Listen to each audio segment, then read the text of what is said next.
Well, welcome everybody to Hydroterra's latest webinar. Today we're joined by Phil Mulvey. Once again, Phil's been a great contributor to this webinar series. Today, he's extending our knowledge in rehydrating landscapes, understanding how it works and why. It's a bit of a combination of a recap on his previous webinar on this topic, and there's some fantastic case studies from around the world at the other end of the presentation. Before we get started, I would like to begin by acknowledging that we conduct our work across this great land, and for that privilege, we would like to thank the traditional owners. Hydroterra respectfully acknowledges the Bunurong people of the Kulin Nation, where we are located today, and we pay our respects to their elders, past and present. A little bit about Hydroterra.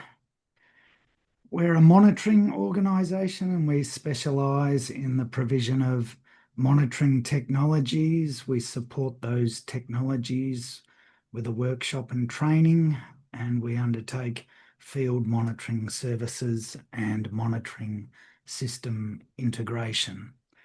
We run these webinars because they are sharing knowledge and allowing us to share that knowledge amongst the community that we work with. There's a picture of our presenter, Phil. A little bit about our presenter. So Phil has 45 years experience in restoring degraded land.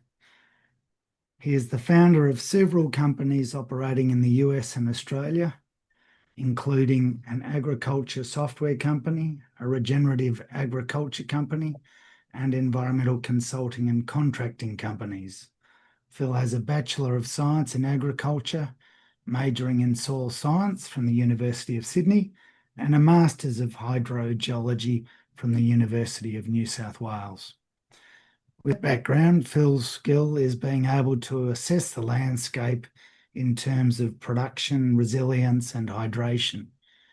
He is passionate about landscape repair and the role of regenerative agriculture to achieve this.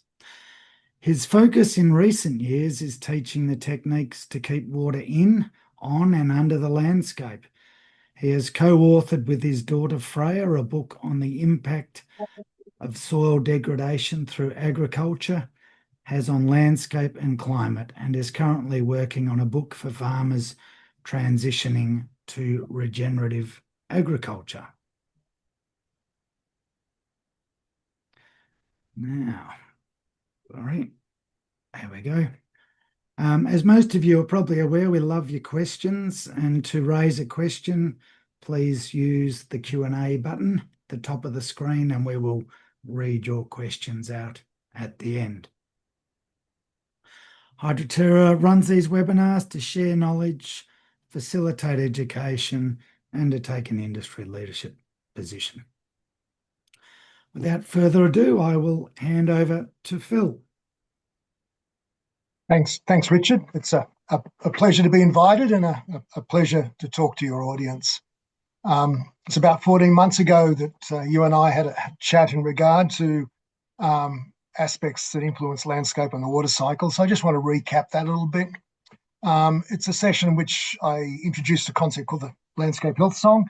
And then, as you said, I would like to concentrate on some examples from around the world and a little bit on what's happened the last 12 months on the end, a little subject called making rain.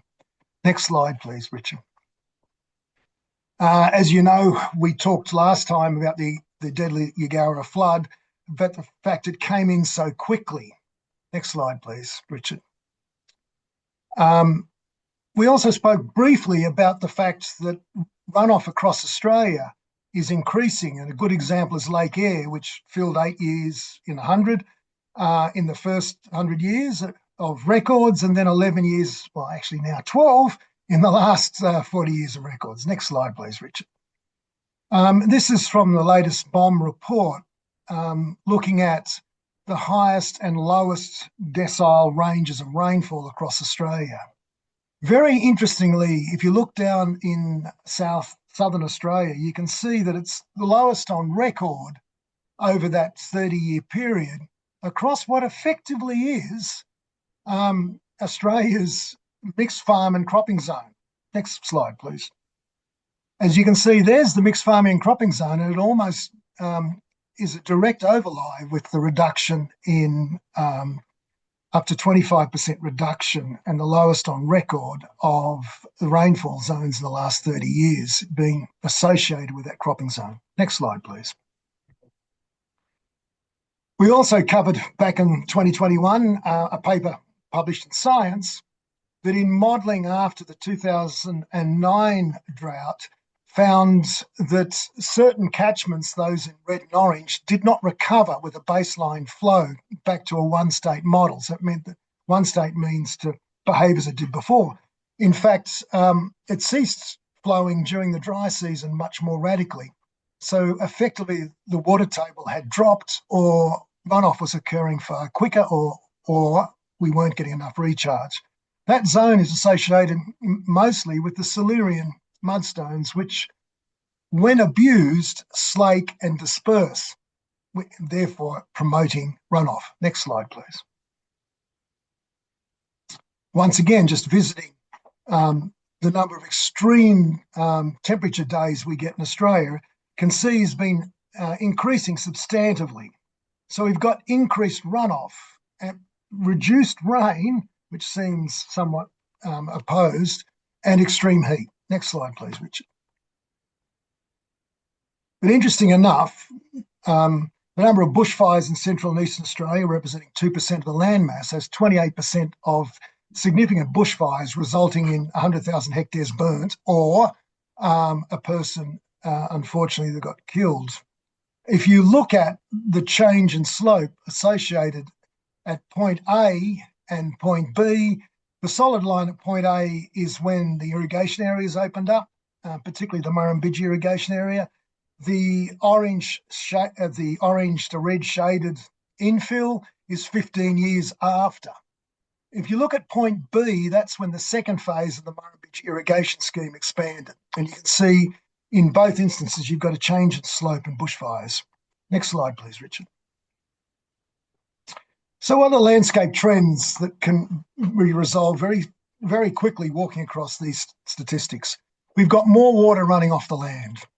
Less water has been infiltrated or been stored or delayed in the landscape, and the land is getting hotter. Coincidentally, there was a study done to work out why in 2021 and 2022, the world's sea levels dropped by about a centimetre. And it was established that was the period of El Nino, where we had so much rain occur in the Channel country, and Australia has the only inward draining basin in the world.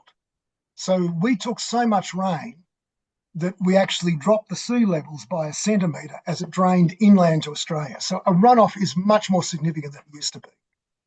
None of this, or at least hardly any of it, is actually due to greenhouse gas. Next slide, please. So just in brief, looking at what greenhouse gases do, is solar radiation enters the earth. There's a bit that bounces off the clouds.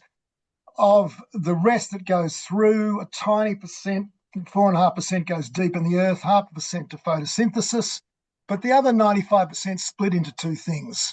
One is the evapotranspiration, or latent heat as it's known, and the other is sensible heat, which means it heats the land. The solar radiation heats the land, and the land gets, the particles associated with the earth get so agitated, they actually release infrared in the evening, or when cloud cover comes over, in other words, when solar radiation is no longer hitting it. That infrared is what's reflected by the clouds. Next slide, please. By the greenhouse gas. So the really interesting to look at is if Australia sets about reducing greenhouse gases, we have bugger all effect on mitigating world climate change.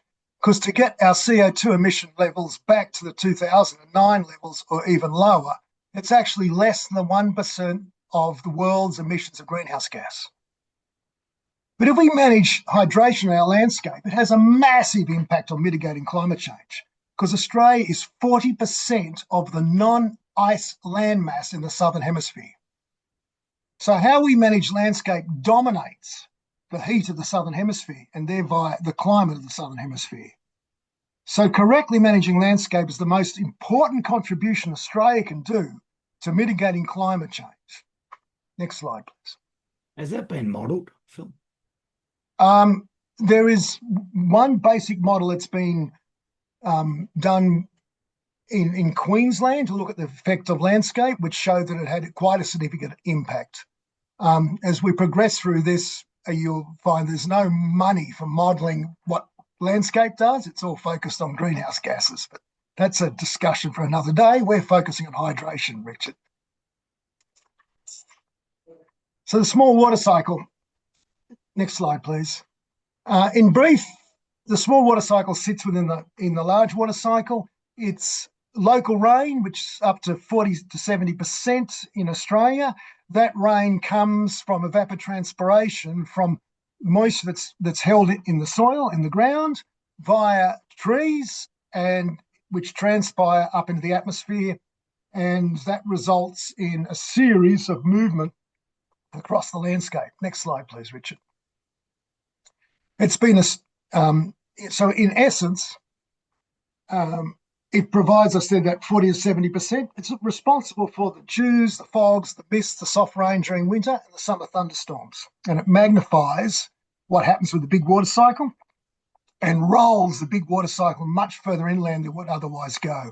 Next slide, please. So if you look at here, typically the large water cycle sort of knocks out at about 800 kilometres to 1,000 kilometres inland, and it's the small water cycle that moves it. So there's a mechanism called the biotic pump, which is the vegetation, trees and soil that move water inland. The further inland it gets, the less reliable the cycle and the more prone you are to extreme events, which is that E. Next slide, please. If you remove the vegetation, so just on that diagram, the large water cycle is depicted as the blue arrow, is it? No, the large water cycle is not predicted, is shown here. This is the number of times that the small water cycle is precipitating rain and rolling inwards, re-wetting the land, and so it keeps rolling, if you like, a series of small water cycles. Okay. So when you remove the trees extensively and you harvest the grass and you remove the organic matter of the soil, you're not able to move the small water cycle in as far, and you end up with much more extreme events. So you then become almost entirely dependent on a huge push of the large water cycle. Next slide, please. So the loss of the small water cycle increases heat, reduces rain, increases extreme events, increases the severity of bushfires, depopulates rural regions and ushers in deserts. And there's a lot of people who've commented, and we'll pick it up in the later studies, that the main cause of drought is not the lack of rainfall, but the absence of the biotic pump, or the absence of hydration in the landscape. Next slide, please. So what we know is climate's primary force is water. Weather is clouds forming the greenhouse, the main constituent of the greenhouse gas, or weather hydrating the landscape. So how we manage hydration in a landscape stops or reduces the small water cycle. If you remove hydration of the landscape and trees, you increase the infrared released by the land by up to 7 times. And just pointing out that the infrared is the heat that the greenhouse gas reflects back to Earth. Greenhouse gases of themselves do not make heat. Next slide, please.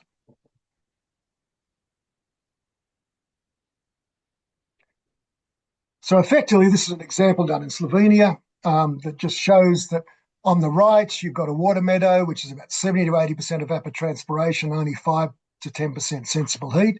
It is grazed in late summer. On the left, several kilometres away at the same latitude, you have a wheat paddock that's actually just been harvested, and it's got evapotranspirations dropped to 10 to 20, but the sensible heat's gone up 7 times, from 60 to 70%. So that's exactly, this is scientific data that's been measured that's showing this. Next slide, please, Richard. All this is summarised in our book, Groundbreaking, plus a lot more. Don't have the time to go into a lot of detail, so I'm just mentioning that you can go and get the book. Got to have a plug. Next slide, please. How much does it cost, Phil? It varies whether you get it online as ebook or at the bookshops or buy it at a conference. The conference price is normally about $25, and the bookshop price is somewhere around $30. And the ebooks like $7. Okay. So droughts are obvious on how they're impacted, but what about floods? So just briefly, this was covered in the talk back in 17th of January last year. You can find on HydroTerra's seminar series. This is what's called a hydrograph.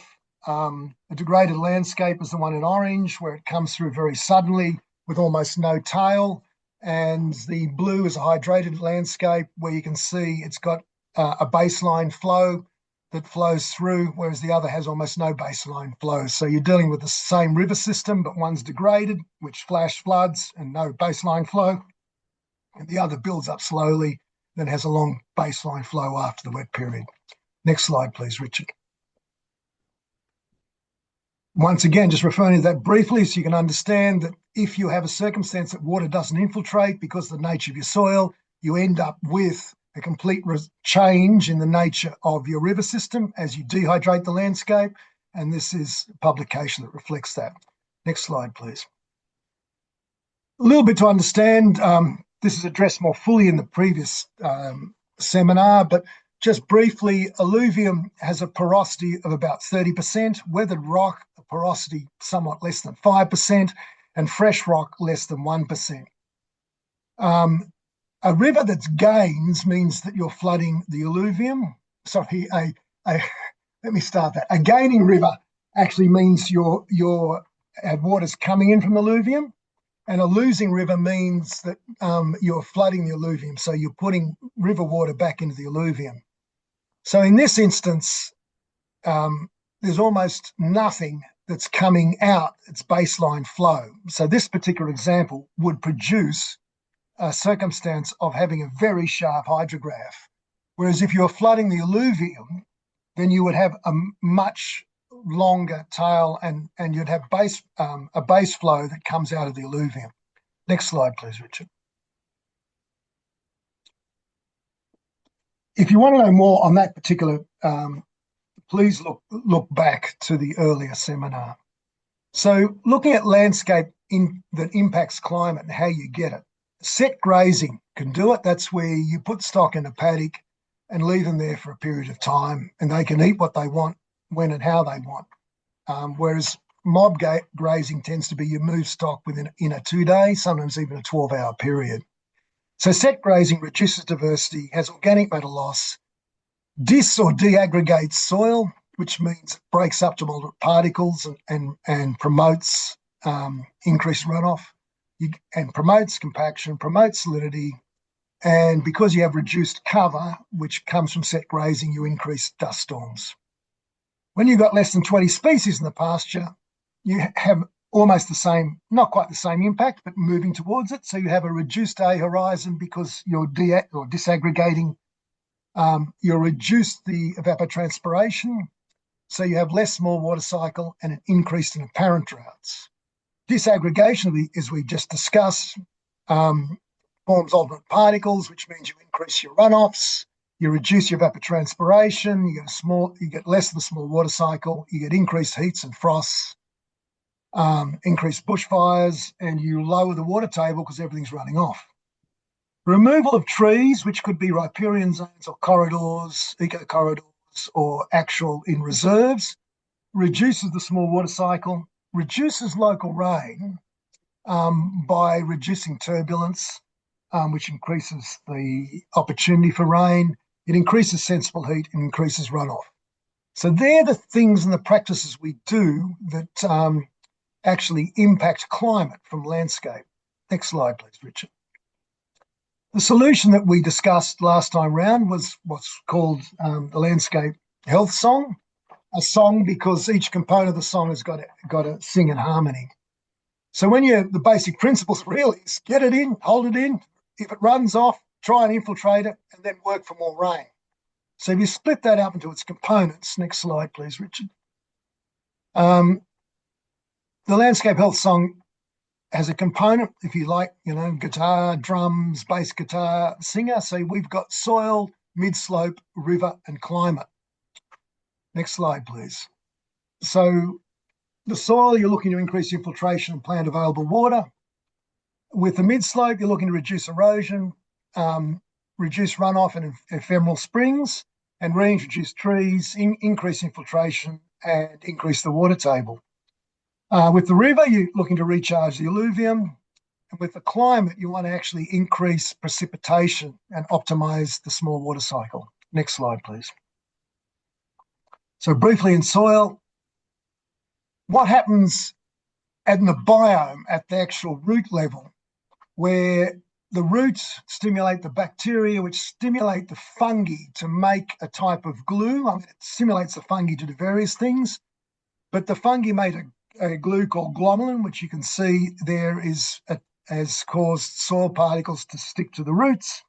And the fungi in return, in making the glomalin, make it easier to get nutrients, which are fed to the bacteria, which go back to the root.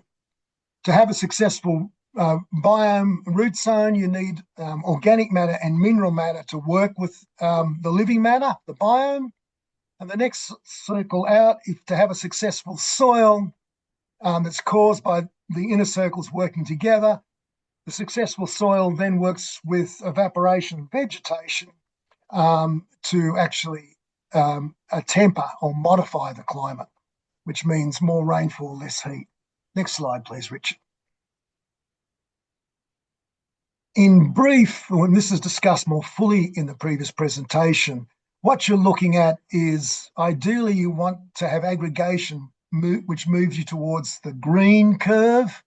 So what you're doing there is permanent wilting point is minus 15,000 millibar, which on the negative log, which is that PF. So if you're looking at minus 10,000, that is a negative log of 4, so minus 15,000 is 4.2. So that wilting point is approximately 4.2.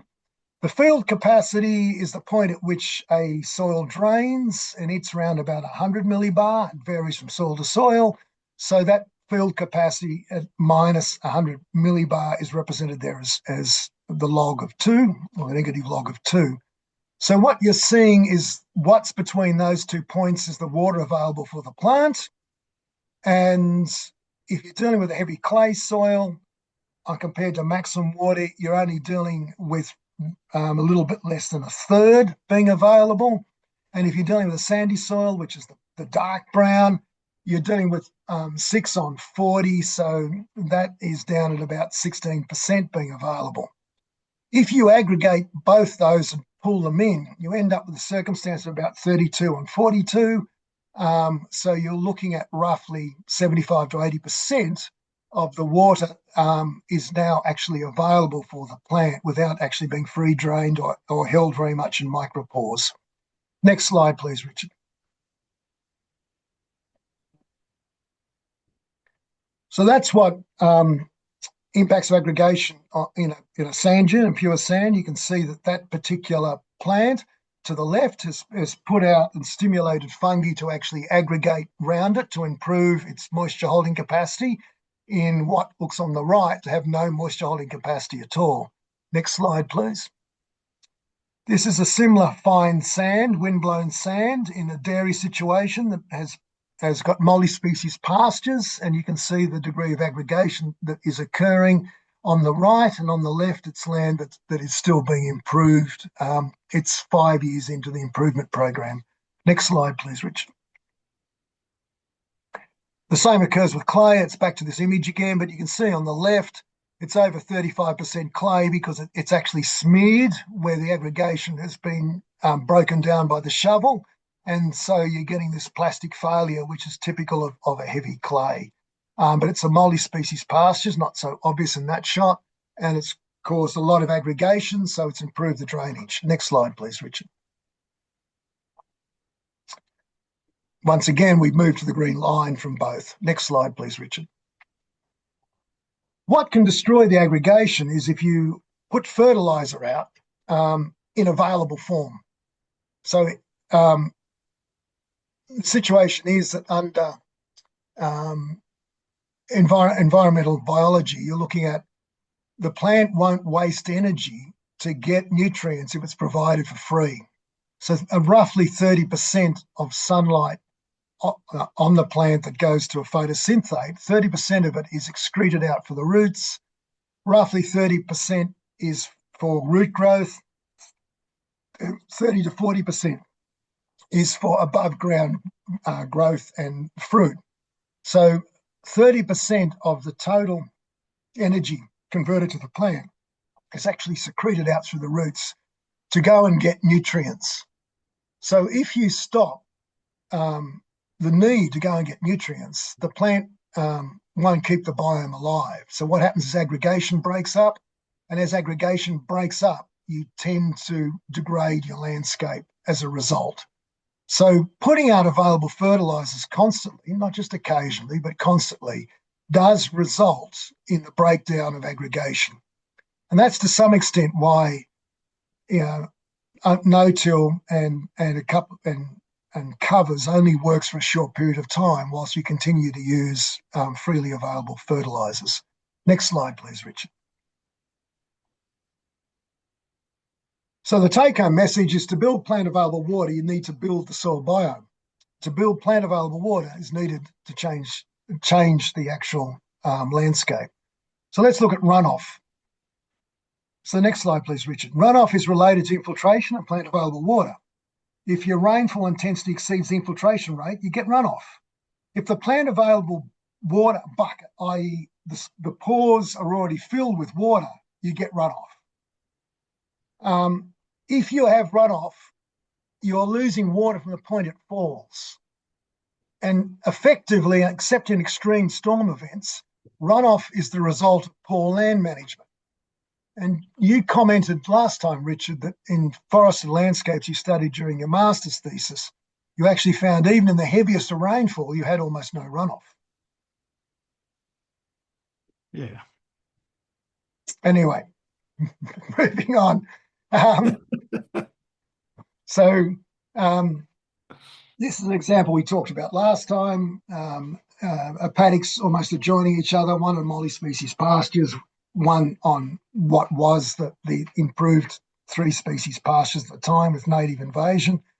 The next slide actually shows what happened after a 20 mil rainfall event. You can see it hardly penetrated into the minimal species pasture, which has not much aggregation, and the other one had quite a bit of runoff. The one on the right had no runoff and had quite deep penetration of the storm event. Next slide, please, Richard. So effectively, if you're looking at plant available water in relation to infiltration rate and depth, the circumstance of ryegrass and clover at 1,000 mil of rainfall meant that you had approximately 100 mils, that's 4 inches deep. It was a little bit less than that. The plant available water was only 141 tonnes per hectare, and the infiltration rate was 5 mil an hour. I'm sorry, I don't have the units there. So after 3, 5, and 8 years of soil key, you can see the difference in penetration and the difference absorption of plant available water, where you're dealing with a circumstance, the infiltration rates at 150 mil an hour, then 200 mil an hour, then greater than 250 mil an hour. And you can see that the plant available water changes from 141 to 3,245 tonnes per hectare. So that actually means you can survive almost a year and a half of drought. Whereas in the first example, 141 mil, you need rain within 3 weeks, otherwise you hit permanent wilting point. Next slide, please, Richard. Just before you do, you might want to explain what soil key is. Okay, soil key is a type of plant seeder, and it's neither no-till nor placing it accurately. What it does is create a slot and flicks a dust cover across the interrow. So it only disturbs about 17% of the land, but it puts a light soil cover over the other part of the land, and that causes a microbial stimulation, as well as being able to plant to sow everything from a very large seed, such as the seed associated with faba beans or broad beans, down to a very, very small seed, such as that associated with radish. And so you're able to plant in the range of 20 to 30 seeds in the one hit, and ensure very good germination, but also ensure a massive soil biome approach through the biostimulation effect of soil key. It's manufactured in Victoria. In regard to the mid-slope, just capping issues in the mid-slope, the mid-slope management depends on the parent material and slope, and obviously the nature of the problem dictates the solution. So mid-slope is very, very contextual. Structures and vegetation are used to promote infiltration, reduce erosion. So what you're endeavouring to have is not have drainage off the land, but have as much infiltration as possible. In Africa, it's called continuous contour trenches, which we'll discuss later. Also, the other thing you may want to do is ephemeral. A lot of our structures in the 50s and 60s were contour banks to drain off the slope back to a central drain, which is not really the modern intent of how to manage mid-slope. The other aspect of mid-slope is to address the inflection point where the water table rises and you tend to get salinity occurring and springs. So you've got different aspects of wanting to promote infiltration, or on the other hand, you want to keep the water table down and stop salinity. So there are different points in the slope, and that's demonstrated. The next slide, Richard. So you can see that down the bottom and the lower inflection point, you can see where the water table has risen, and you will get exposures of water causing either erosion or salinity at that point. So that's where you can put macrophytes or different vegetation. And then on the interslope, it's mislabeled as inflection point there, but on the interslope, you're looking at infiltration trenches or bunds to actually stop the flow of water. The nature of the slope and the nature of the parent mill dictates exactly how you do that. Next slide, please.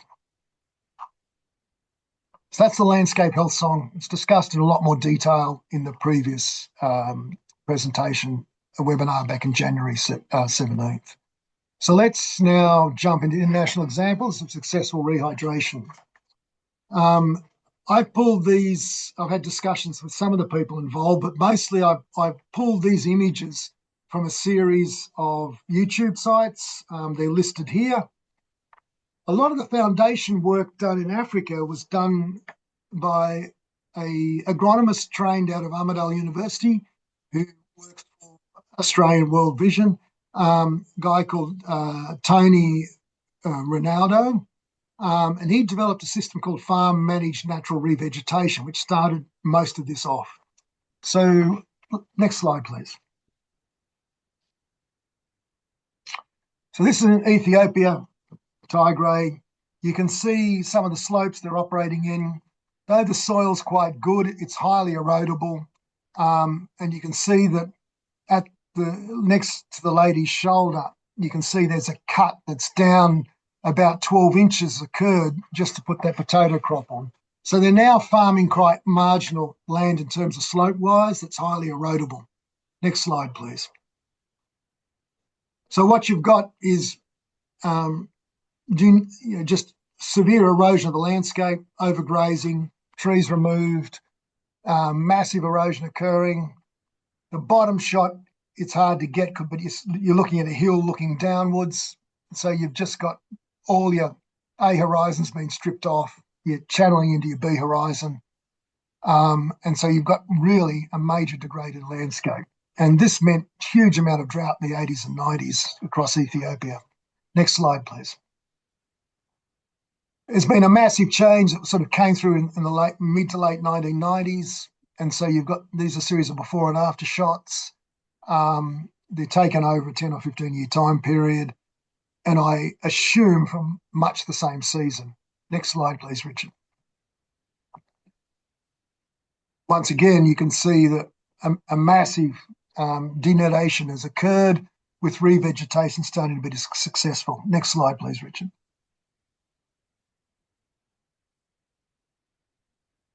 The key thing to note is the recovery of the trees and the aspects of how they went doing it. So they started to formalise this process. Next slide, please, Richard.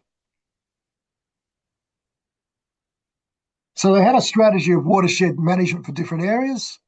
And so you're looking at the 4 areas of the watershed, the alluvial flats, the bottom slopes, which are rain-fed, the mid-float, which is grazed, and the eroded upper slopes. And for each of them, they had a different strategy. So the alluvial river flats, they managed river restoration. The bottom slope area was part of river restoration, but they also addressed crop diversity to try and address aggregation and utilise trees. The mid-slope, they used mob grazing and crash grazing and long periods of spelling.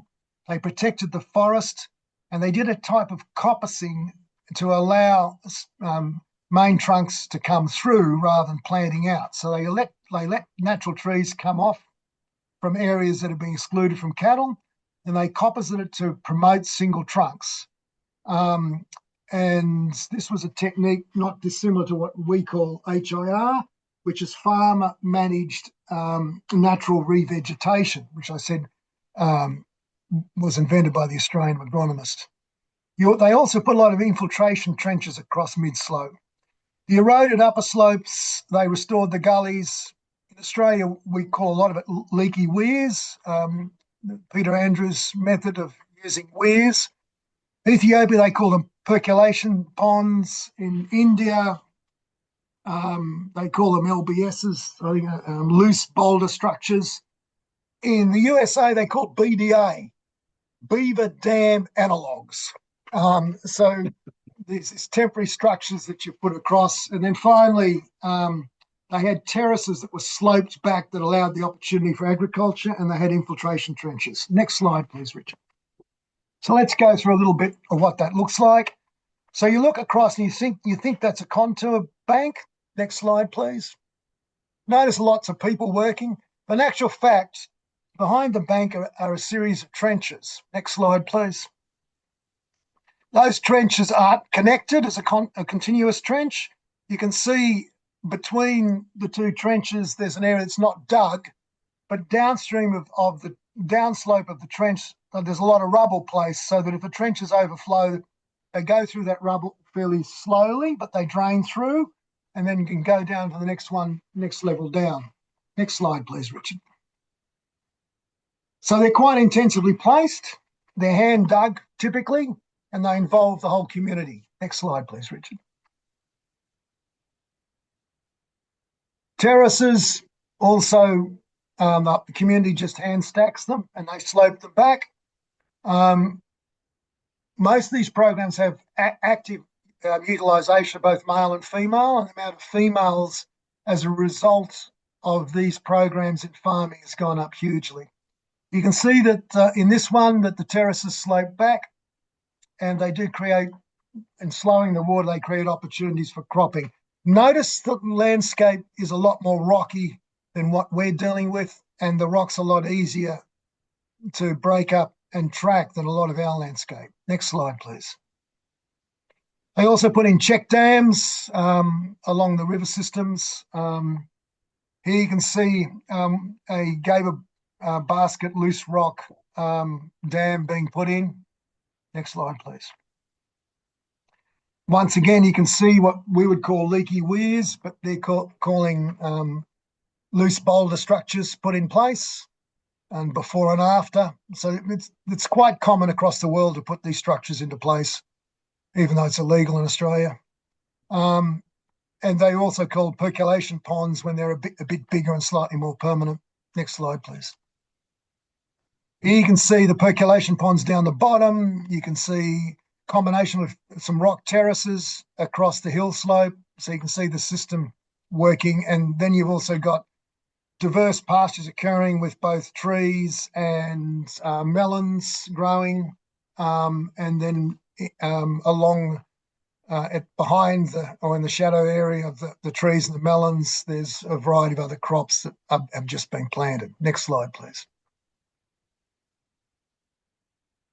Once again, you're dealing with, these are your percolation ponds that can occur not necessarily in waterways, but moved across the landscape to points that work. Next slide, please. River restoration, the riparian zone is not dissimilar to how it is in Australia. So some of the outcomes from watershed management outcomes, these are observations, they're not publications. And publication still sits somewhat behind the observations of the fantastic improvement happened, because the communities are going out and doing it. They're not setting out to go out and measure baselines and then work out what's happening. It was desperate. It was drought. They had to get on with it. And these community-based programs are succeeding, whilst the aid-based programs and the outside funding ones have failed, because they try and plant trees as opposed to allowing the natural trees that are already there to come through. So most of the tree planting has failed. And because they record the number of trees, they only measure the number of trees planted. They don't measure the number of trees alive after 5 years. So the observations are out of these long-term programs. The infiltration rates has climbed dramatically. Water tables are recovered. Streams are flowed clean, and streams flow all year. Socially, it's increased human community harmony. There's less stress in the communities. There's less communities arguing over resources. There's better housing. There's returning of the young people. Next slide, please. So this is just an example out of Africa of the community working together. And this is to run water down to that dam from some of the contours. So you can just see that this is not about large-scale equipment or external funded programs. This is about everyone jumping in together. Next slide, please. So you've got abandoned tree planting.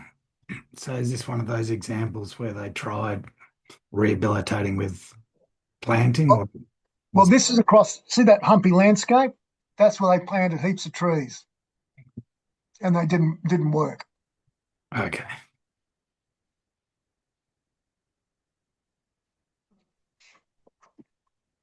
So they had watershed management for different areas, and so the fundamental focus on watershed management or rehydration is to didn't focus on profitability or carbon. That wasn't the focus at all. And it wasn't really a focus on trees. It was water first. So the focus of this watershed management was to rehydrate the landscape first and to get water in. Then there came tree belts for shelter belt protection or to provide protection to crops and species, but to shade the land so it wasn't as hot. And that was to use this natural regeneration process rather than planting trees.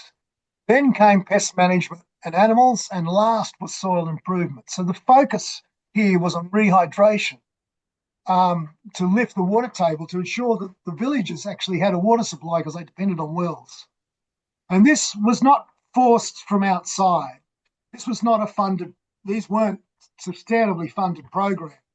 These were communities working together after a bit of education. Only the education was funded. Next slide, please, Richard. Could you click down the bottom of that, please, Richard? Yeah.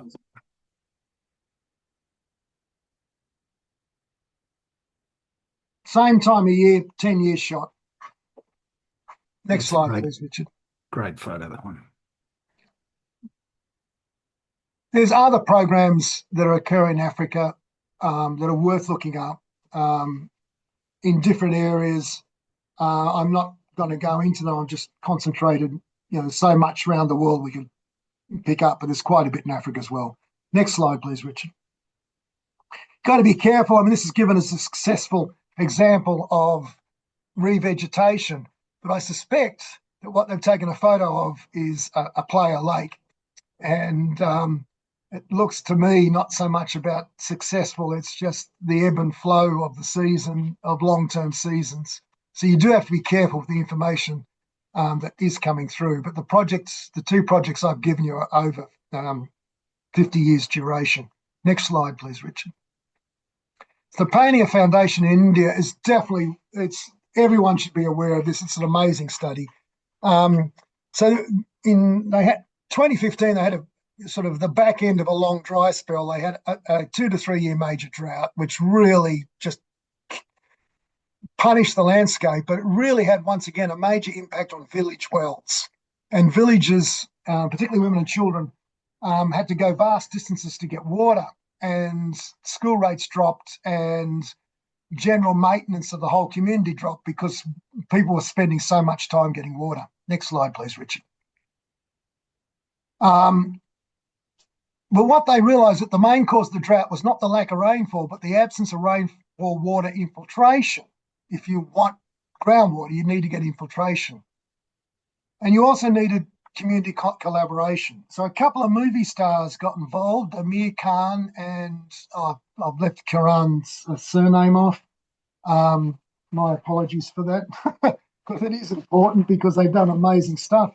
But you can go and look it up on the Pioneer website. I'm just flicking through my notes here. So it's actually Karan Rao, RAO. And so the two of them funded technical support for a competition in 2016, which became known as the Pioneer Foundation. And that involved 39 farms. But the principles were design, education, rehydration, whole village involvement, move away from chemical farming, and education sustainability. Next slide, please, Richard. So as I said, the money only went into training and education. It was in rural Maharashtra. Sorry, drop the double A out there, I can't spell. And it was the design and all types of activities were undertaken by the village labour. And there was a cup known as the Water Cup. And that was so successful that after 6 years of doing it, they moved it out to cover the whole state, and they called it the Sustainable Farmers Cup. There's about 306 or 350 parishes in the state, and they're all involved. I don't know how many villages, but it's been a hugely successful program. Next slide, please, Richard. So once again, similar concepts, mid-slope with you've got continuous contour trenches. You can see almost the same sort of design. Is that in this instance they're done in a labyrinth type setup where you've got water running down and then across if it overflows. So it's got to do a sort of a crisscross flow so it doesn't get up speed. But once again, you're simply looking at not continuously connected, but continuously on the contour, but disconnected structures. Next slide, please. Here's an example at larger scale. I'm not too sure these were hand dug or machine dug, but they were controlled by the community. And you can see, during a heavy rain period, the water is sitting in them. Next slide, Richard. Here's them being dug and seeded out by the women. You can see one further back that's on a more terrace type slope area. You can see the quality of the soil is quite rich. You can also see it's dispersive by looking at that puddle. So it's erodible ground. You can see it's quite rocky in the bottom right, potentially limestone material. So we're dealing with environment that is quite rocky where they put some of these terraces in and some of these trenches in. Next slide, please, Richard. These are small earthen dams. Here you've got, once again, gabions on your loose boulders. Then you've got, next slide, please. You've got the loose boulder structures without gabions, and they're all in lowland. The key feature was a lot of planning and a lot of education. Only the education was paid for, so it was teaching people in the principles of hydration and to go and do it on their own farms. They took a number of elders and people, and the elders were both male and female, who were hugely interested in the hydration and were able to organise their communities. So they trained them, and then they went back to their communities and organised their communities to mostly hand dig and operate together. So here's another one of those type trenches. Next slide, please. Again, all types of different examples on a number of these, but you can see these are not dissimilar in principle to Maloon or Peter Andrews' weirs. It's just they're further up the catchment than what we've been doing with our chain of ponds concepts. Next slide, please. So the outcomes. The infiltration rate, the water tables recovered. The wells in the villages became usable, so people didn't have to waste labour going to get water, so they had more time to do other things. The streams flowed clean, and the streams flowed all year. But socially, it increased community harmony because people had worked together, so the power of collaboration. The houses were better. There was more labour-saving devices. So labour was freed up for more education. Young people came back because that area was more wealthy. The women in farming went from 5% to 67%. And the teaching of the women of hydration techniques meant many women went and sought further education. So it had a huge impact on rural women. And being the International Day of the Women today, this is one great thing to celebrate, is the fact that it had a major impact on women's involvement at community level, but also farming level in this particular state. So it went from 30 farms in the district to over 1,000 farms, not across several states, but across several parishes. And now the whole farming community across all of Maharashtra is apparently involved in this Sustainable Farm Cup. Next slide, please. Just before we do, so on this area, did they measure any changes in rainfall patterns, like tying it in with your earlier stuff on the water? Yes, they did. The nature of the rain changed from very, very heavy rain to a lot more light rain, which could infiltrate. I haven't seen papers that showed regionally that the amount of rainfall changed, but the observational evidence and the colloquial evidence is that it has. If you look at the next slide, Richard. No, sorry, it's a few slides on. Anyway, so yes, there had been significant change that was observed. Whether it was simply through infiltration and change of relative humidity changing, dropping the boundary layer. We'll actually talk a bit more of this at the back end in a few minutes' time. So farm training, this is a single farm, so it's not dissimilar to Australia. They focused on soil before hydration and then trees protection and mob grazing. So they're very similar to Australia. Next slide, please, Richard. So this is what it was like before. Next slide. This is after about 10 years later. Next slide.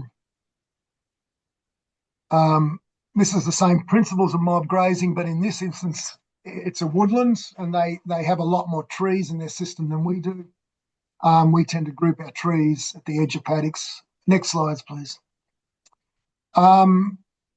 This is a female-run farm, and this lady who owns it, she's of the opinion that disaggregated soil in her mind, is considered soil pollution. And this is the difference in her farm between a restored soil and an unrestored soil in terms of dispersive and slakeness. Next slide, please, Richard. And this is what I was going to take you to. This is the difference of a recovered system. There's less trees in this system, but where the water, the nature of the water, the relative humidity is such that you don't get such intense events, and you get a cleaner water with a baseline flow. They recorded in Africa that the water went back to flowing all year after only flowing for 2 months in the year. So rehydration has had a massive impact. Next slide. Next slide, please. This is a concept called a one acre wadi practiced in India, where they have the whole boundary surrounded by trees to actually protect the area within it. It's proving had some degree of success, but not quite the same success as the Pani Foundation. Next slide, please. So making rain. Could you click down the bottom on this, please? I asked these.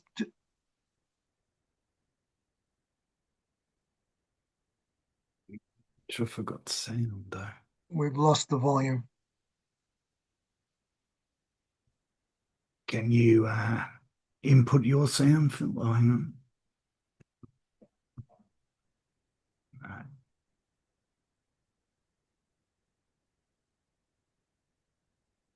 Sorry.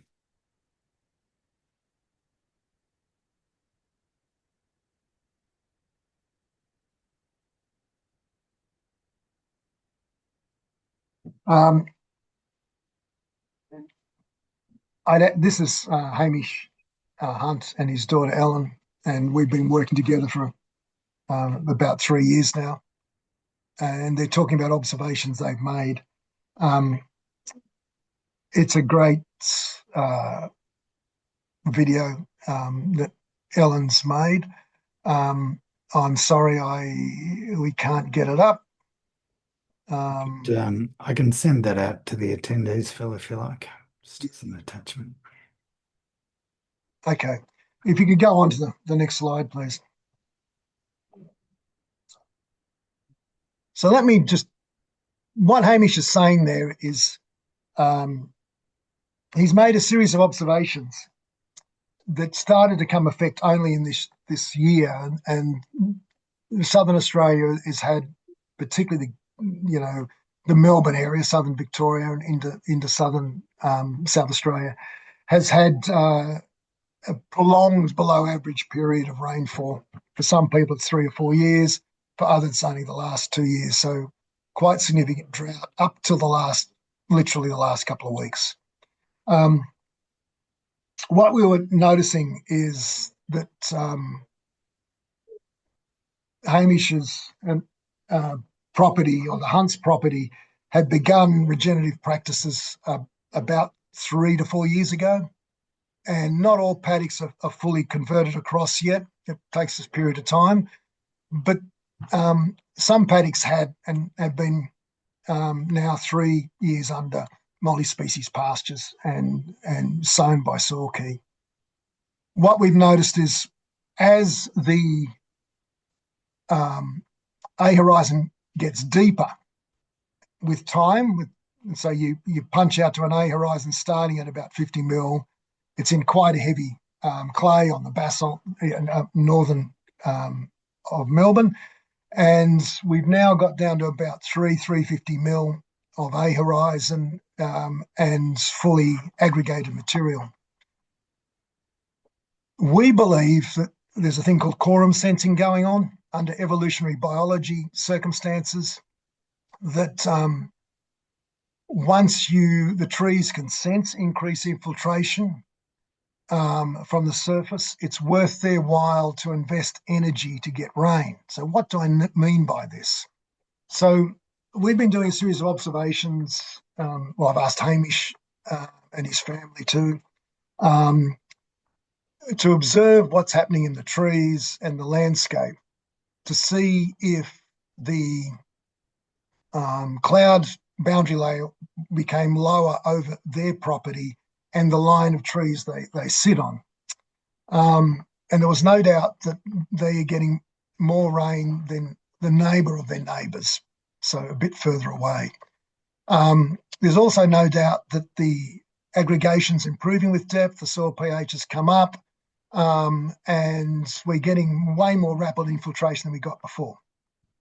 But here's a series of observations that Hamish was going to talk about, was that roughly 20 minutes before, as the sky starts to darken a bit, the clouds around them get a little bit grayer, a little bit darker in their grey. And the trees, 20 minutes or so before light rain, suddenly they release terpenes from the leaf surface, and it's also known that leaf surface. So you can actually see the trees get lighter, the leaves particularly. About 20 minutes later, you get the first rain, and it's just light.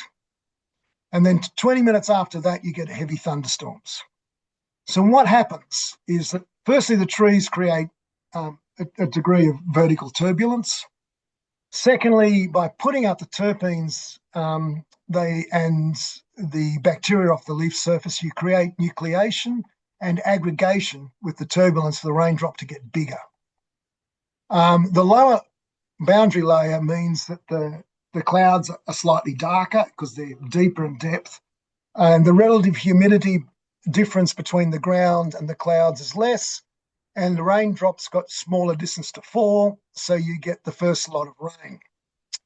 The first lot of rain falls and then lifts the degree of evapotranspiration, relative humidity, and so you increase the energy and you get a little bit more turbulence, and you get a more stronger rain, and often with a thunderstorm in that 20 minutes later.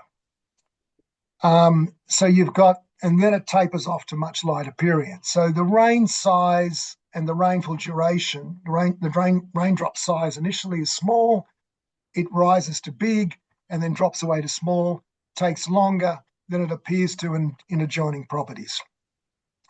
So this means you get a little bit more rain, but the nature of the rain that occurs and the capacity to infiltrate is much greater. So you get a lot more rain infiltrated than those that don't follow this particular program do. So that's some of the current observations that are coming out of the involvement of regenerative pastures that have got aggregation, that have got much more diverse biome, and the tree roots either sense the increased water coming from above, or they sense a type of chemical response from a diverse biome to know that the biome is thick enough and diverse enough to allow aggregation to occur, to allow a lot of infiltration to happen. But there's no doubt, and there's lots of data from overseas, this is published, that the trees do release isopropenes and terpenes to nucleate and form raindrops, and they do release bacteria from their leaves. So this is published data, but we're seeing it at the ground level. Next slide, please. So Phil, we're about, it's 1:33. I've got 2 slides to go, Richard. We're finished. Excellent. One's called Making Dew, but we'll skip that for the moment. So just to say, dew in these pastures is worth at least 3 mil a night. Next slide, please, Richard. And that's a good spot. Well, one more slide. I think there's 2 more slides, actually. We can finish on the Q&A. You've already spoken about this one. Yeah, no, that's just to remind people. The next slide is the point we started with. Some of the key point is to actually be very clear that water is the key and hydration is the key to these landscapes, infiltrating, managing it. So dehydrated landscape has got to start with water infiltration. And this guy invented a type of soil test. For him to say water is the key is actually quite an interesting component. And the final slide is, go the next one, sorry, the penultimate one. that's just refreshing the landscape health song. And just to close on this is that Australia is 40% of the non-ice land mass in the southern hemisphere. So how we manage our landscape impacts the heat hugely, and the heat from our landscape has a huge impact on the oceans around us, which has a huge impact on our weather systems of the entire southern hemisphere. Well, Phil, thank you very much for that. We have some early bird questions we'll go to in a second. I have, I guess, a reflection that a lot of these structures, these trenches and the like, might get in the way of, large scale mechanized agriculture. So just wondering, do you think that the way we've evolved our agriculture is going to make it difficult to do large scale rehydration? I mean, it's contextual based, Richard. We can take the principles of infiltration and we can apply it somewhat differently. So we don't have, we're not operating as cooperatively in the rural centres as Africa and India, though we can still operate cooperatively. And we don't have we have mechanised farming. So we need to make sure the structures we build can accommodate that mechanised farming or have the mechanised on contour in between those structures. So we do have a lot of structures already in our landscape in the on the slopes area of from Queensland down to Victoria, and there's no reason why we can't reconfigure those a little bit and still plough over them, but allow for infiltration through them. But all this is contextual based, and it's not only landscape; it's what's available to you as well. Thank you. Let's go to the questions and answers. Question number one: how do you feel about alley cropping with trees on broadacre fields? As we discussed in the book, and I've said a number of times, you at about 1.5 kilometres running perpendicular to the wind, you should have a tree corridor of about minimum 30 metres wide. To have them more frequent than 1.5 kilometres is subject to your local conditions. And some people have gone down to having literally only 30 metres between trees. I prefer bigger tree corridors and bigger spaces. So I like a wide tree corridor of 30 metres or so, because that allows the small birds to get away. It also becomes a good sink for the beneficial insects, etc., etc. So, and it's multi-storied, so you can do a lot more, and it becomes more of an eco corridor rather than a silviculture environment. Number two, what is your opinion on biochar as one of the most promising soil additions for remediation and water retention, particularly if paired with other CO2 capture materials such as silicates? Biochar is not one of the most promising in broadacre terms because it's quite expensive to put a lot out. In terms of soil remediation on contaminated sites, it certainly has a number of benefits. I'm actually don't mind once every 8 to 10 years doing a low temperature controlled burn across a stubble to actually create a biochar, but that's in very low fertile soils. You'd consider that. So biochar is one of several tools that can be used to address fertility, but it doesn't greatly improve infiltration. It does have a small impact on plant available water, but only small. The fungi has a much greater impact. It does act as a bit of a home for fungi, and fungi will attack it and charge it up. So introducing biochar external to the farm, I'm not greatly in favour of. Utilising biochar at a broadacre level via controlled burning has, a once a decadal type use. Okay, number three, how well have these concepts been adopted by those who can make a real change? There's a good question. In Australia, almost none. We actually have legal impediments to it. As you know, Richard, the Malone Institute has been trying to address at various state levels and had some success at one or two estates on how to overcome the legal impediment, because traditionally we've had an engineering approach to drainage where the function is to get it off the land as quickly as possible. And that's been to our detriment.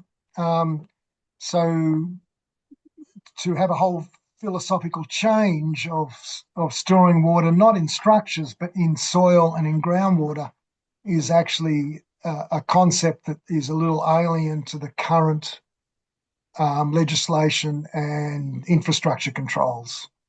But as you can see overseas at large scale, it's happening. The in-dam and the leaky weir concepts are right around the world, and they're in use in all kinds of different places, and they have demonstrated success at large scale. So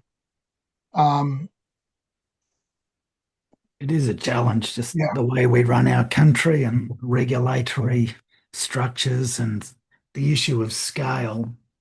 Like, well, if you take your Yarra floods, if we'd be able to knock 3 metres off the peak of that flood, the insurance claim would have been 90% less.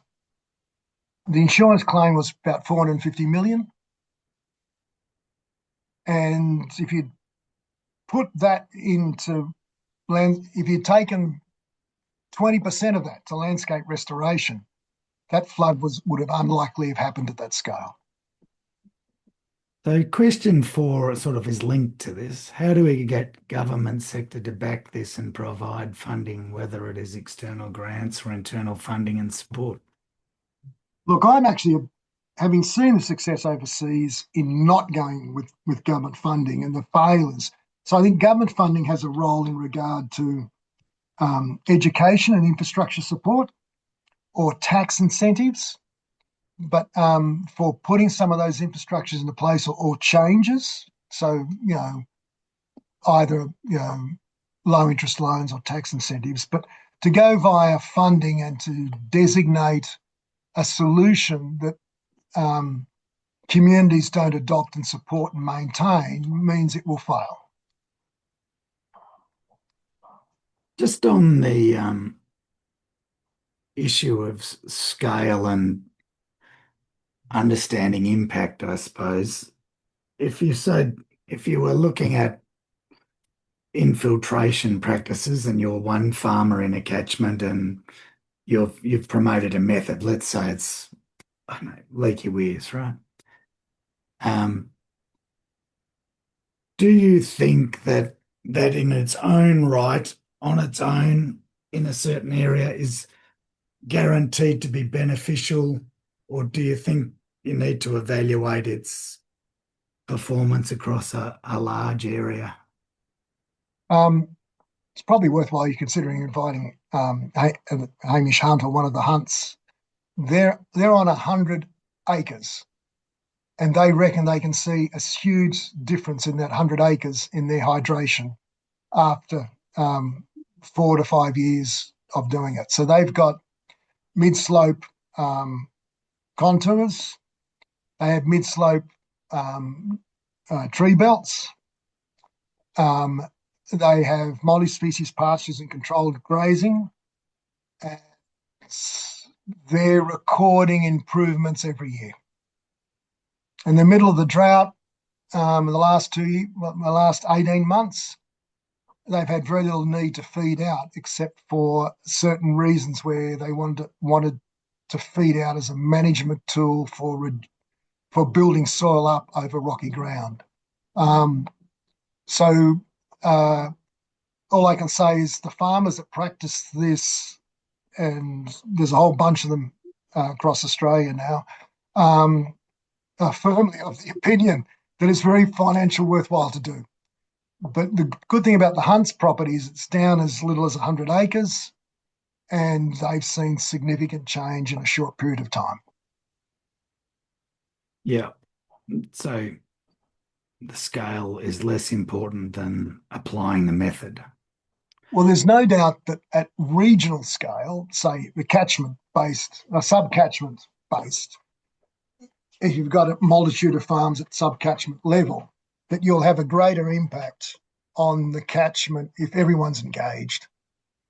But there's no reason from what we're seeing at a 100-acre level, and that's 40 hectares, that farm has made a significant difference.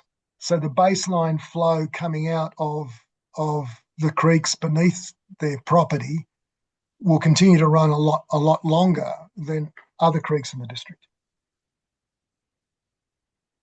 Just to add a little bit to question four, the other way to get funding into that sector is around there are credits, like there's been the credit system up on the Barrier Reef, for example. Sure. So I think sometimes it's about us moving beyond government. It's interesting to look at a bunch of your examples of community stuff overseas. It was more, seems to be more community led than government led. Yeah, I mean, the AOP one was private person, which was quite successful. So there's been a lot of funding agencies and government-led things that have failed, and they've probably failed for similar reasons. I think those things fail in Australia as well, is the community doesn't have ownership. So it's really important that if you're going to do it at scale, the community has to have an ownership. And ownership comes by a variety of ways, but obviously consultation, but it also comes from, putting in community sweat and land care and NRMs are, examples of collaboration with communities, getting communities to put some sort of sweat equity in.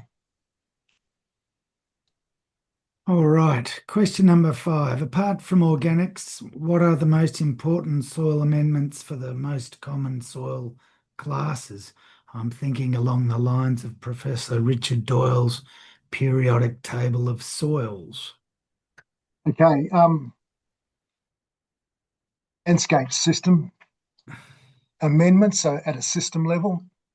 So quite often, if you address the system, the need for amendments becomes less important.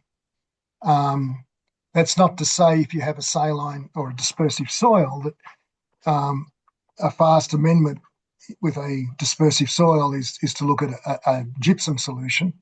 But a more secure, longer term is to build the aggregation up to bind the clays so they don't disperse. So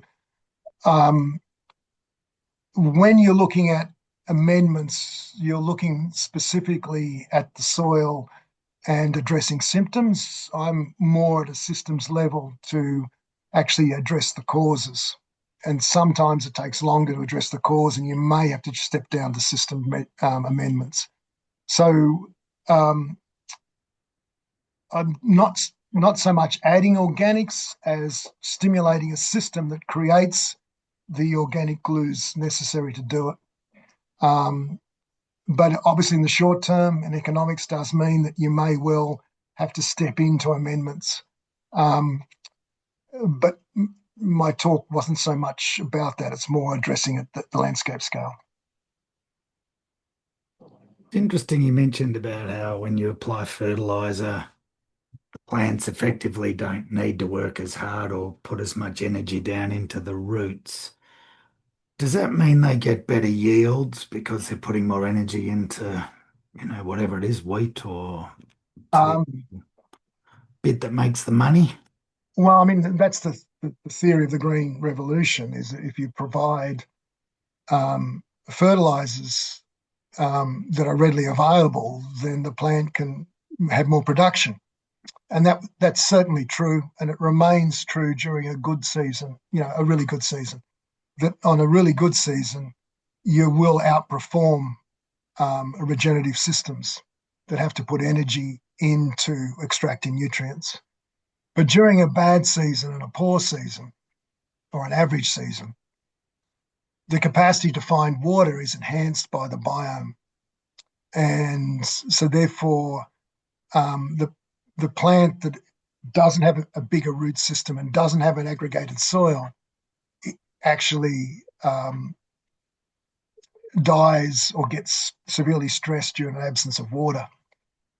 Also, their whole albedo and heat relationship changes. So during very hot seasons, you will find that those plants have been genetically modified to survive off herbicides and fungicides and readily available nitrogen, are less able to survive the conditions without the cost of those inputs and protections.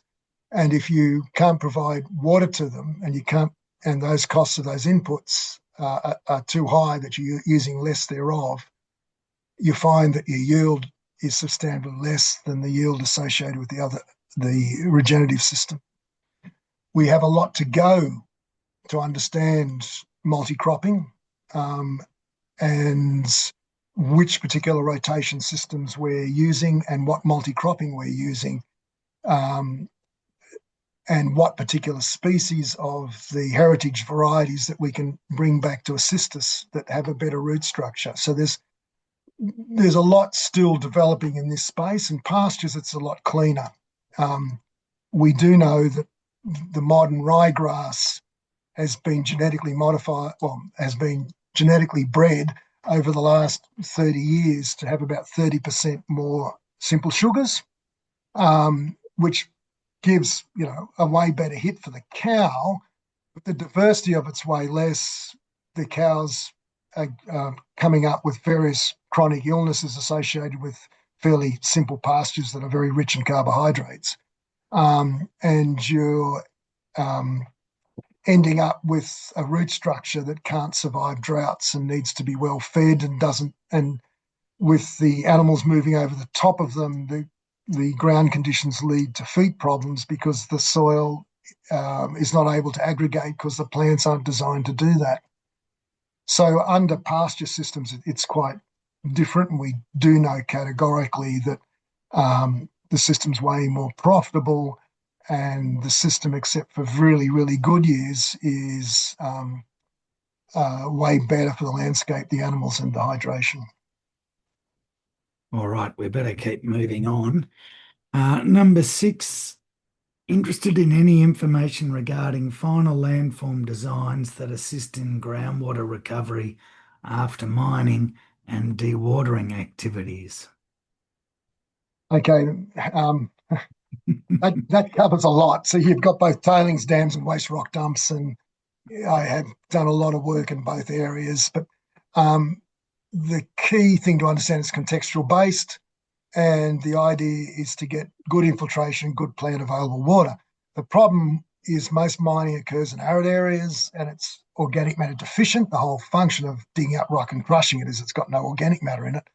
So you do have to have a program of putting organic matter back.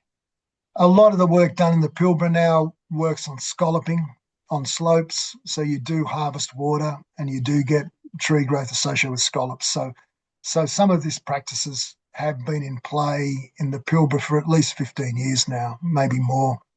And then tailings dams, it's a matter of taking all the waste timber and cardboard that comes in and the materials from the camp kitchen to actually make a compost to create a compost to mix with the coarse sands of the tailings to create cover that's got the right amount of plant that can build plant available water and have good infiltration without hard setting and crusting. But you've got a series of other problems that don't necessarily exist in agriculture, where you're dealing with sometimes chemically difficult substances, but you're also dealing with a lot of albedo and a lot of single particle size issues that have to be addressed by other means. So it's not altogether straightforward. Maybe we'll introduce you to the person that raised that question. There's a lot in it. But yeah, yes. I think that might be a good one to stop there. Question number 7, interested in how landscape rehydration measures can and should be applied in mine rehabilitation and what metrics could be used to assess success, stability of water cycle restoration in this context? I guess that's pretty similar.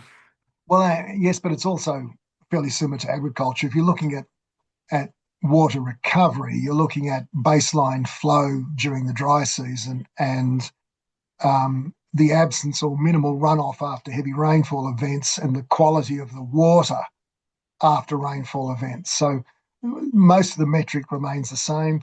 The Hunter Valley and the Bowen, you're dealing with salinity issues, so how to address those and how to manage those.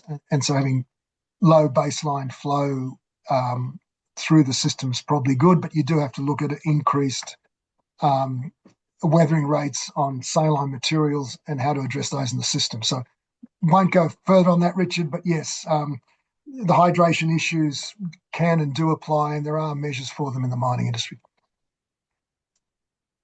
Those measures in the mining industry, so they're guidelines or? Well, there are guidelines for rehab, and there are guidelines for successful rehab. And there's Tongwei's terrific book on ecosystem recovery. One of the interesting measures that you don't get overseas, which is peculiar to Australia, is because of the absence of native or aggressive worms for the humus, is we actually rely on ants to break down our system. So the recovery of ants together with a recycled a horizon of organic matter in mine environments is actually one of the key measures of ecological success. All right. So that's the end of the early bird questions, Phil. Congratulations on those 122 slides. We're now going to move to the questions raised in the Q&A. We've got 11 questions there. First question's from Carla Malazzo. What do you see as the low-hanging fruit for agricultural landscape rehydration in terms of types of farming systems and geographically around Australia? Therefore, what and where are the easiest shifts? The first thing is improving aggregation. So via improved pasture management and improved crop rotation systems. There's too much reliance on chemicals, which is having all kinds of impacts. So we need to get more diverse rotational systems to start to improve aggregation. And the second one in the slopes area where you're dealing with quite significant riverine systems is to look at on the slopes is the concept of the weirs and terraces. And there's quite a few players doing works in this field at the moment. There's Maloon, there's Peter Andrews, and there's his son Stuart. So there's quite a few people operating in that sphere, training people and also doing it. So Stuart runs quite a large training program in this regard. And if you look further north on mob grazing, RCS does a lot of training on the nature of pastures and the nature of how to manage your grazing systems to optimize aggregation. All right. Next question's from an anonymous attendee. Thanks, Phil. Great presentation. From a system perspective, how do we maintain healthy catchments as well as healthy waterways, therefore runoff for environmental flows? Okay, the really interesting, technically runoff for environmental flows should not be necessary if we have base flow, if we have a good steady base flow, because then we're tying the system back to the way it used to be, and periodically these wetlands and the overflow and Macquarie marshes did dry down. So there was dry periods. So restoring the base flow is important. So we don't necessarily need constant flow. We need base flow flowing through our landscape. So at the moment, we tend to have too much runoff, or we then have release from dams because we don't have base flow. So getting the base flow back is essential. And as you can see from that model study in Victoria, a third of Victoria has lost its base flow.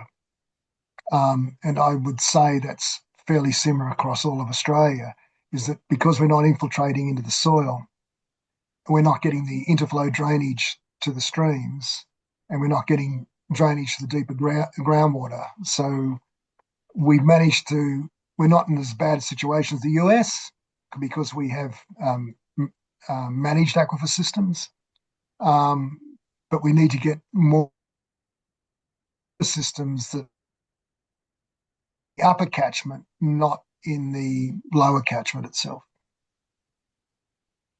Do you think, Phil, like we always talk about getting the system back to what it was before we started, right? But do you think that's a sensible goal, or should we be looking at a goal that's a bit more nuanced than that, which sort of talks about balancing productivity and nature and that sort of thing? I'm not suggesting we go all the way back to what we started because we don't know. But our current system is causing a high degree of adverse externalities. We've got bushfires, we've got floods, we've got extreme days at levels we haven't seen before. And they're not associated with greenhouse gases. They're directly associated with the landscape. So we have to look more closely at our landscape and say, as a greater community, what are we prepared to tolerate? And if you look at our farm community now, the amount of stress and disease has gone up substantively. If you drive across inland Australia, or certainly down through the wheat belt in New South Wales and into Victoria, the last few years was quite a shock for me to compare to, say, 10 years ago, where the pepper trees in the shearing sheds and around the sheep yards are dying. And they're not dying because of the absence of water. They're dying because of diffuse poison spray, mostly paraquat. And there's a lot of illness in rural Australia that's not greatly spoken about. So I'm not too sure we can continue to afford a system that makes a lot of money for offshore industry, but doesn't make a lot of money for the farmers and is destroying our landscape. So that's a longer discussion for another day. But the bottom line in answer to your question is I don't think we should be seeking the ideal, because we approximately have the same number of trees now as we did prior to 1788. It's just the distribution's all over the place. We have very little on agricultural land, and we have way too much in national park. It's about 4 to 5 times the density of what it was prior to 1788. So there's whether we're sophisticated enough as a culture to have discussion about what we want out of the landscape and what we want from our farmers, because farmers are custodians for not just the land, but the water and the climate and how it impacts us, those people that live in the cities and the towns. So there's a sophisticated conversation we haven't had. But what drove both Africa and India, those two examples, was those communities had run out of water. And do we want to leave it to the point we run out of water? They had enough rain falling, but it all ran off. And it wasn't going to the water table. The water tables were dropping. They couldn't get water out of their wells anymore. They'd run out of water. It's interesting. It's been community driven, like the earlier question about how do we get government more involved is sort of like still maybe pushing the can down the road versus the community led driven action. Don't know. That's just a whimsical comment. Next question, Alexander Williams. In landfill's design, we provide a revegetation cover for the purpose of visual amenity and erosion and sediment management, not for cropping.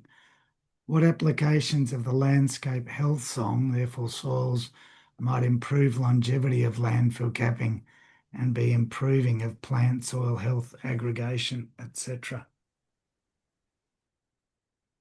Seems to have got what. And so the bills in terms of landscape, was that? Sorry, you couldn't hear that. Really about, I guess, applying the landscape health song to the principle of, I think, probably transpiration capping in of landfills. Okay. What we're trying to do with the landscape health song is promote infiltration. The concept of phytocapping is to ensure that the evapotranspiration is equal, close enough to the rainfall to ensure you don't get water going into the landfill. I'm actually not against that. I don't mind water going into the landfill. So there's a philosophical equation about whether you should treat entombment or whether you should look at a controlled amount of seepage that would allow breakdown with time. The landfill health song has limited application to a landfill that wants to operate an ET cap or a phyto cap, and has almost no application to a landfill that has an HDPE liner. But a landfill that interacts with the environment, it definitely has aspects that could be considered. Yeah. All right. Next question's from Abel Imiraj. I worked with AFPRO, on these watershed LBS projects in Rajasthan back in the late 80s. In the local vernacular, we called it making running water walk. Good to see these transformed landscapes and communities. Well, great to hear from you, Abel. That's so there you go, Phil. One of those people down there that you showed us photos of. Well, Rajasthan is a little bit different to what I was talking about. But Rajasthan has a huge problem over the last 30 years and has a great need to address it. So, principally because it's a huge agricultural state, and it has a significant dependence on the groundwater. And so the monsoons recharging the groundwater, and the nature of the monsoons has changed as the nature of Rajasthan changed during that period. So thanks very much for the comment, because there's no doubt that we have been dependent so much on scientific literature to try and lead us, when actual fact experimentation, observation has been what's driving solutions in India and Africa, because the need has been far greater and communities have said, we've just got to get on with it. All right. Hello, Anna Cochrane. Good to hear from you. You mentioned these in-stream and trench structures and landscape modifications are illegal, not supported by regulators in Australia. What is the main reasoning for this? Are the regulators concerned with the potential impacts arising from in-stream modifications, potential fauna entrapment, human health, safety risks due to open From state to trenches, state. or is it something else? Um, They're not illegal as such. They just need planning approvals. yeah, but the planning approvals have been hard to get, as you know. Balloon's been through this a lot. And part of the reason is that historically, state water engineering departments have seen if the farmer holds too much water in their landscape or holds waters in the river, because technically in Australia, all the riverbeds are owned by the Crown, i.e. by the state government. So their view is that if you're holding the water in the river that we own, you're holding our water. So from the 50s view was, the only function of a stream is to be dammed, and for the state to make use of the water is sort of carried through.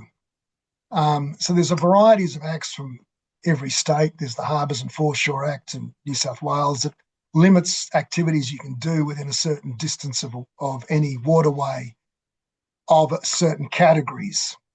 Now, they don't necessarily apply to ephemeral streams, but they certainly do apply to those streams that are further down the branch system. And so this has impeded greatly the operations of Maloon. I mean, Peter Andrews had to go to court several times. Martin Royds got threatened with $1 million fine for having a series of simple structures in his creek in just 10 years ago. So there are a number of different laws in different states that make it very, very difficult to approach it. Now, I'm not suggesting it does willy-nilly. Notice that each of these examples, the first thing was education, the second was design before, boots and shovels on the ground.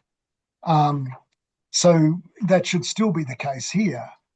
But the bureaucratic interference is so great in Australia that it's almost impossible to proceed legally with one of these structures. It's interesting to see Maloon Institute put a huge amount of effort into getting the code changed, and they have successfully done that, but it took many years. So it's much easier to get a planning approval for their structures than it historically was. So there has been some movement there. I think that's only in one state, or it might be two. I know they were trying to get the feds, but the feds can't overrule the state level at this because it's water. So they've had to go through every state. All right, we better keep chuffing on. We've only got 5 questions to go, but we are well over time. Next question was also from Anna. Are there case studies available to support use of these techniques in Australia where more traditional methods of landscape rebuilding and revegetation techniques have not been fully successful in achieving landscape stability? Well, Richard, you know that you're involved in a number of these for publication. I'm not familiar with any catchment-wide research that's done, that's published, but there's a number underway. Yeah, and just the specific reference to mining, it might be interesting to reach out to or look at some of our previous webinars we did on the mining, Anna. But look, I'll give you a call. Next question was Alexander Williams. But I can't. There we go. Can you please bring up the penultimate slide of the landscape health song and speak to it? Sorry, I missed it from the previous webinar. I think we went through that. Or am I missing something? Ultimate one. You know, I think that was just a summary of the activities needed for the landscape health song. Yeah. Tracy Fitzgerald, what is your opinion of the product called Serenade for improving crop production and soil microbiome? That's a very specific question. Yeah, look, let me approach this in generic terms. I have a patent, as you know, Richard, on use of fungi in bioremediation. And I don't add fungi. I'm a great believer in biostimulation and manipulating environments to get the microbial communities you want, or to take a community that's in place, pull it out, grow it up and put it back in higher concentrations. I'm not a great believer in adding stimulants or products that could be eaten by the existing community. So we're, for instance, quite resistant to influenza and smallpox. When you traditional here in Australia, they didn't have resistance to white or Caucasian-based diseases, and they got rapidly there was a high degree of death. The same thing happens when you introduce microbes from outside. Now, I don't know if Serenade is a composite mix or if it's a biostimulant. Biostimulants themselves, if they're terpene based, are quite good because they do stimulate the microbial community, but you've got to add other things to it. So philosophically, I'm about growing what's there or altering the environment sufficiently to get preferred growth for what I want to achieve. I'm not a great believer in the use of external additives, except biostimulants. So I don't know the particular product. I can't comment further on it, except to just talk about my philosophical approach. All right. Next question from an anonymous attendee. It's more of a statement. Thanks for the presentation, Phil. I found it really interesting and have my own anecdotal observations that align with the principles you outlined. Just a wee bit of feedback. You do present some very shaky correlations with respect to greenhouse gas, etc. In the case of your observations of increased runoff in the face of declining rainfall, this is not entirely true. Example, the 24 months preceding the Yagara flood were certainly unprecedentedly wet, with some parts of New South Wales the wettest on record.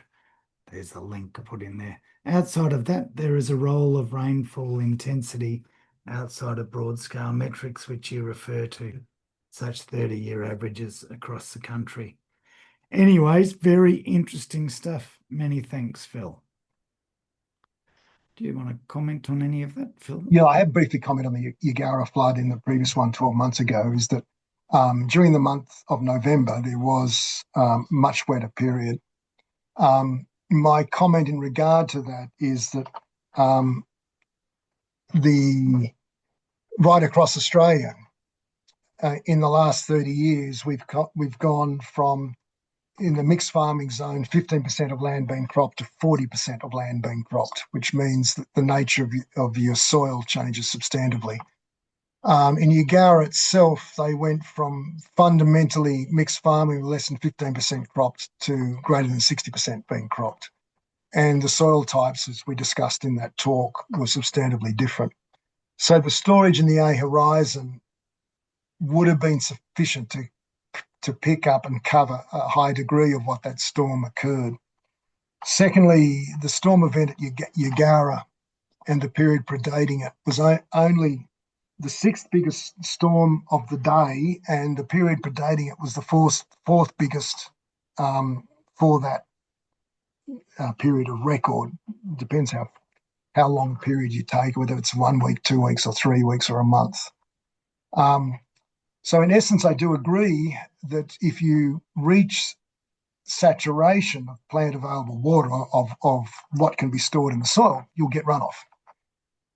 The function I'm pushing is that we have degraded so much our aggregation that our capacity to store water in the soil is hugely degraded from what it could be.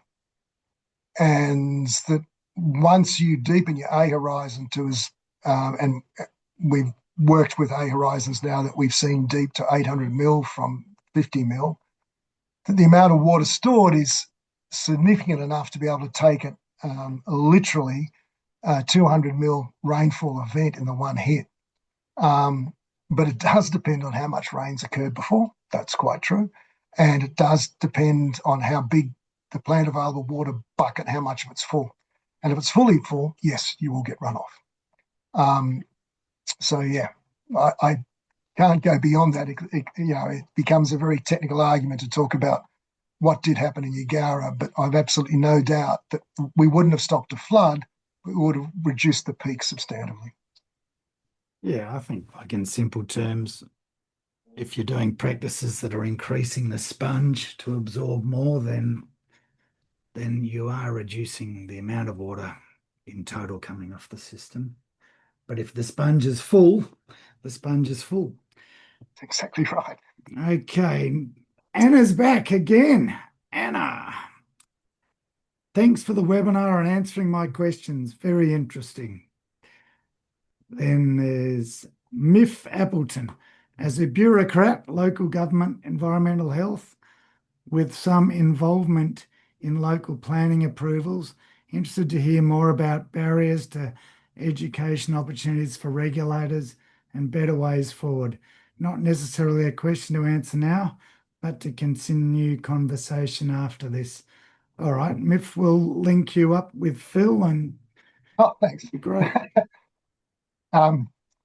Look, education is extremely important, but addressing the barriers and having standardized development applications that where environmental health assessors can look at a standardized DA or permit, depending on what state you're in, and work with, there's a thing called the Blue Book in New South Wales, which is, soil erosional design manual. It's time to get more of those out into the landscape, in the rural landscape, so it's a lot easier for regulators to say, yeah, that's going to work there. No, it's not going to work here. Give us more information. So I'm not saying things should be unregulated. I'm saying there should be less tape and a bit more formulaic so that it's easier for farmers to be able to undertake these improvements. All right, and the last one is a comment from David. Where's that gone? From David, who's a geophysicist, has just disappeared, but he was mentioning that he can measure recharge using geophysics and has the equipment to do so. Phil, have you seen geophysics being used much for mapping recharge? I've used geophysics to find groundwater, so it's quite common. Resistivity tomography has changed a lot since I got involved. So you can definitely, or should be able to map the rise in water table using it. And it's something that can be done at catchment level rather than necessarily at farm level, unless it's a big corporate farm that wants to have the information. I mean, measurement with all these things comes at a cost, Richard. I mean, that's what makes a profit for you, of course. But for those that are, you want to get the most out of what measurement you can. So it's a matter of just being aware of what you're going to measure. And tomography could be a good way of doing it. All right. Well, Phil, well done. Congratulations. Another mega webinar. And thank you to everybody still here. It's been an excellent summary of a really large base of great work. So I really appreciate it, Phil. Keep up the good work. Well, thanks for inviting me. And I thank those 56 attendants still there to say for staying on for that duration. Thanks, Richard. Thanks to Phil. our audience. See you. Bye-bye. Thanks, everybody.